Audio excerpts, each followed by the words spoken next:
bentuk komunikasi antara hamba dan Allah Subhanahu wa Ta'ala. Jadi tidak ada presentasi atau tidak ada target untuk bahwa supaya mereka iman semua itu tidak. Jadi gambarannya risalah ben suara Allah didengar, bahwa aturannya Allah harus didengar. In alaika illal balagh, bahwa aturan Allah itu harus apa? Didengar. Mulane kesunatane para ulama, para pakar, para intelektual harus ngomong terus. Kebenaran meskipun nggak dilakukan itu harus diomongkan terus.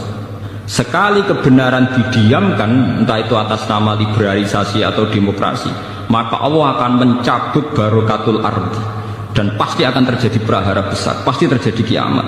Dan itu naudzubillah min syarri apa? Kebenaran itu harus diomongkan terus. Kita harus ngomong terus. Saya itu pernah debat kusir sama seorang profesor, pernah debat kusir sama seorang kiai yang tawadhu. Saya bilang gini, seorang ulama itu dono unsur premane, kudu ngomong terus kebenaran. Wes ora ono wong ngandel lah, pokoke ngomong terus. Ora perlu ono wong ngandel, wes keliru lah pokoke ngomong. Begini, saya punya hadis sahih dari riwayatnya Imam Ahmad. Inna Allaha ta'ala la yanzi'a barakatal ardi hatta la yuqala fil ardi lizalim antaz zalim. Allah tidak akan mencabut barokatul ardi sampai di bumi tidak dikatakan pada orang zalim antaz zalim. Sekarang begini misalnya, contoh paling mudah yang kita mendapat berkah. Contoh paling mudah kita mendapat berkah dari contoh ini. Sebetulnya atas nama etika Jawa, etika Jawa. Kita nanti tonggo lonte, iku sawangane secara etika wis urusane dhewe-dhewe. Ora usah mbok omongno iku lonte, sundel, sembah kono.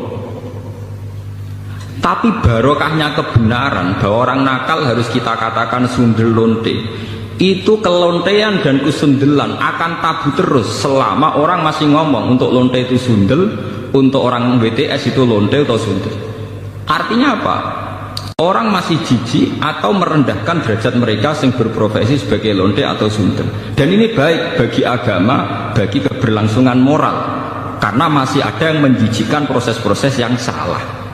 Meskipun kita sebagai ulama, sebagai tokoh masyarakat, tentu mereka kita kasih ruang taubat, juga kita kasih hak-hak sebagai martabat, sebagai manusia. Tapi kita tetap akan bilang bahwa itu namanya lonte, sundel atau apa. Ini rumah tenan. Sehingga apa? Dengan posisi masyarakat yang merendahkan derajat atau yang berprofesi lonte, orang inginnya itu dagang secara baik-baik, orang inginnya jadi PNS secara baik-baik, orang inginnya dapat uang lewat ternak secara baik-baik, karena mereka tidak mau resiko ngambil profesi cari uang yang resiko dihujat masyarakat. Baik. Bayangkan nanti mungkin di era anak cucu kita, orang yang lonte, yang sundel dibahasakan itu hak asasi. Sehingga orang mungkin generasi anak cucu kita sudah tidak ada istilah lonte sundel. Setiap perilaku sosial dianggap hak asasi. Dan itu awal dari tidak ada agama. Awal dari tidak ada agama. Karena kemudian sing ternak ya hak asasi, sing lonte dianggap hak. Itu bahaya sekali bagi keberlangsungan agama dan moral, dan negara juga nanti repot. Artinya apa? Sebetulnya sifat-sifat anarkis masyarakat, anarkis dengan tanda kutip anarkis terutama dalam perkataan, maling darani maling, lonte darani lonte, itu menolong agama. Karena dengan stigma ya, dengan pelakuan masyarakat sing jelek, perilaku ini terdianggap jijik. Dengan dianggap jijik, agama bisa jalan. Artinya bisa jalan ya ten ya. Karena si A yang lonte itu dihujat masyarakat, yang lain-lain nggak pernah ingin cita-cita jadi lonte.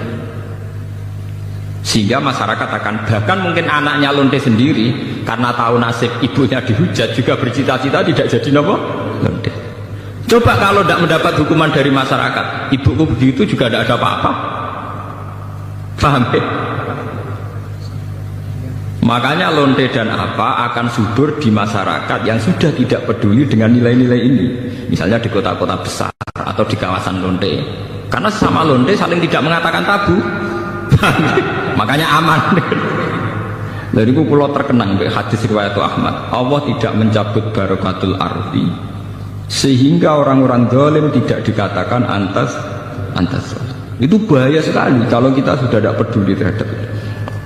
Nah, risalahnya Allah kepada Nabi Muhammad itu sing penting bahwa benar dikatakan benar, salah dikatakan salah. Tidak harus gol, tidak harus nopo gol. Misalnya begini, saya sebagai ulama akan ngomong terus kalau riba itu haram, bunga bank itu haram. Meskipun pakar-pakar ekonomi, pakar perbankan akan mengatakan hal sing mustahil, sebuah sistem keuangan tanpa nopo bunga, tanpa bank itu muhal. Tapi kita sebagai ulama harus ngomong terus riba itu haram. Saya tuh pernah ketemu sama orang yang membidani perbankan. Pak Bahak, saya akan